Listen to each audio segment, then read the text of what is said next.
നമസ്കാരം. മലയാളി വാർത്തയിലേക്ക് സ്വാഗതം. സംസ്ഥാനത്ത് ശക്തമായ മഴയുടെ സാന്നിധ്യം വരുന്ന ദിവസങ്ങളിൽ ഉണ്ടാകുന്നുണ്ടെന്ന വാർത്തകൾ വരികയാണ്. വടക്ക് കിഴക്കൻ ബംഗാൾ ഉൾക്കടലിൽ ന്യൂനമർദ്ദം രൂപപ്പെട്ടു. പിറകെ രണ്ടാമത്തെ ന്യൂനമർദ്ദം സെപ്റ്റംബർ 25 രൂപപ്പെട്ട തീവ്ര ന്യൂനമർദ്ദമായി സെപ്റ്റംബർ 27 ആന്ധ്ര ഒഡീഷ തീരത്ത് കരയിൽ പ്രവേശിക്കാൻ സാധ്യതയുണ്ടെന്ന് കാലാവസ്ഥാ വിദഗ്ധർ രാജീവൻ എരിക്കുളമാണ് വ്യക്തമാക്കിയിരിക്കുന്നത്. ബംഗാൾ ഉൾക്കടലിന് പുറമെ പടിഞ്ഞാറൻ പസഫിക് സമുദ്രത്തിലും ചുഴലിക്കാറ്റുകൾ സജീവമാണ്.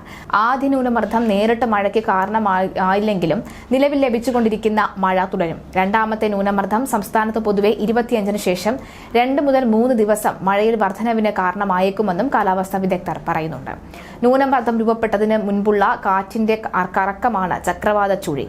ന്യൂനമർദ്ദവും ഒരർത്ഥത്തിൽ കാറ്റിന്റെ കറക്കം തന്നെയാണ്. കാറ്റിന്റെ ശക്തി കുറഞ്ഞ കറക്കമാണ് ചക്രവാത ചുഴി.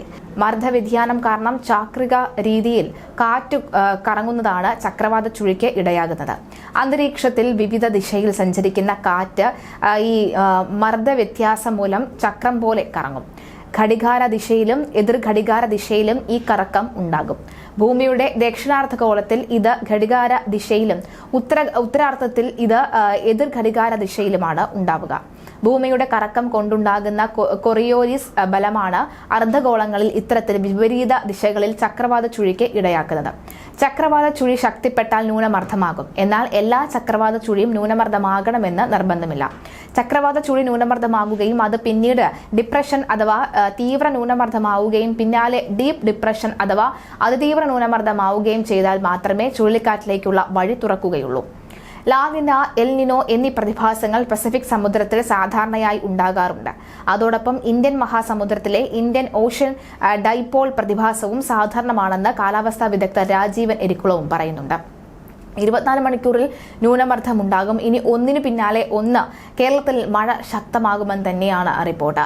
ലാലിന പസഫിക് സമുദ്രത്തിലെ മധ്യകിഴക്കൻ ഭൂമധ്യരേഖ പ്രദേശത്തുള്ള ഈ സമുദ്രോപരിതലത്തിലെ താപനില സാധാരണ നിലയേക്കാൾ തണുക്കുമ്പോഴുള്ള പ്രതിഭാസമാണ് ലാലിന എന്ന് പറയുന്നത്.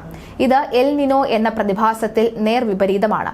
അമേരിക്ക, ഇന്ത്യ, ഓസ്ട്രേലിയ ഉൾപ്പെടെയുള്ള വിവിധ കാലാവസ്ഥാ ഏജൻസികൾ ഡിസംബർ വരെയുള്ള തുലാവർഷ സീസണിൽ പസഫിക് സമുദ്രത്തിൽ ലാലിന പ്രതിഭാസം രൂപപ്പെടാനുള്ള സാധ്യത പ്രവചിക്കുന്നുണ്ട്. ഇന്ത്യൻ മഹാസമുദ്രത്തിന്റെ കിഴക്കും പടിഞ്ഞാറും ഭാഗങ്ങളിലെ താപനിലയിലുള്ള വ്യത്യാസമാണ് ഇന്ത്യൻ ഒഡീഷൻ ഡൈപോൾ പ്രതിഭാസം. ഇന്ത്യൻ മഹാസമുദ്രത്തിന്റെ പടിഞ്ഞാറ് ഭാഗത്ത് താപനില കുറയ്ക്കുകയും കിഴക്ക് ഭാഗത്ത് കൂടുകയും ചെയ്താൽ നെഗറ്റീവ് IOD എന്നും തിരിച്ചയച്ചാൽ പോസിറ്റീവ് IOD എന്നും അറിയപ്പെടുന്നുണ്ട്. സാധാരണ പോസിറ്റീവ് IOD കാലവർഷ സമയത്ത് കേരളത്തിൽ കൂടുതൽ മഴയ്ക്ക് അനുകൂല സാഹചര്യം ഒരുങ്ങുന്നു. നിലവിലെ പ്രവചന പ്രകാരം തുലാവർഷ സമയത്ത് നെഗറ്റീവ് IODയിലേക്ക് മാറാൻ സാധ്യതയുണ്ട്. കേരളത്തിൽ 2 IOD സാഹചര്യങ്ങളിലും നല്ല രീതിയിൽ തുലാവർഷ മഴ ലഭിച്ചിട്ടുമുണ്ട്. സാധാരണ ലാലിന വർഷങ്ങളിൽ ഉത്തരേന്ത്യയിൽ സാധാരണയിൽ കൂടുതൽ തണുപ്പ് അനുഭവപ്പെടാറുണ്ട്. എന്നാൽ കേരളത്തിൽ ഇത്തവണ ലാലിന സമയങ്ങളിൽ മഴക്കാലം ആയതിനാൽ കാര്യമായ മാറ്റങ്ങൾ പ്രതീക്ഷിക്കുന്നില്ല. അതോടൊപ്പമാണ് ലാലിന സാഹചര്യം ഡിസംബർ, ജനുവരി മാസങ്ങളിൽ തുടരുകയും കിഴക്കൻ കാറ്റ് ശക്തമാവുകയും ചെയ്താൽ ഉത്തരേന്ത്യയിലെ തണുത്ത കാറ്റ് തെക്കേ ഇന്ത്യയിലേക്ക് നീങ്ങാൻ തടസ്സമാകുകയും ചെയ്യും. അല്ലെങ്കിൽ തണുപ്പ് കൂടുതൽ അനുഭവപ്പെടാൻ സാധ്യതയുണ്ട്. ഇത്തവണ Thulavarsha season La Niña plus negative IOD സാഹചര്യമായിരിക്കും. സാധാരണ ഈ സാഹചര്യങ്ങൾ തമിഴ്നാട്, തെക്കൻ കർണാടക, ആന്ധ്ര, തെലങ്കാന മേഖലയിൽ കൂടുതൽ മഴ ലഭിക്കാൻ സാധ്യതയുണ്ട്. 2021 സമാന സാഹചര്യത്തിൽ കേരളത്തിൽ റെക്കോർഡ് തുലാവർഷം ലഭിച്ചിരുന്നു. എന്നാൽ 2022 സാധാരണ മഴ മാത്രമാണ് ലഭിച്ചത്. എൽ നിനോ വർഷങ്ങളിലും കേരളത്തിൽ കൂടുതൽ തുലാവർഷ മഴ ലഭിച്ചിട്ടുണ്ട്.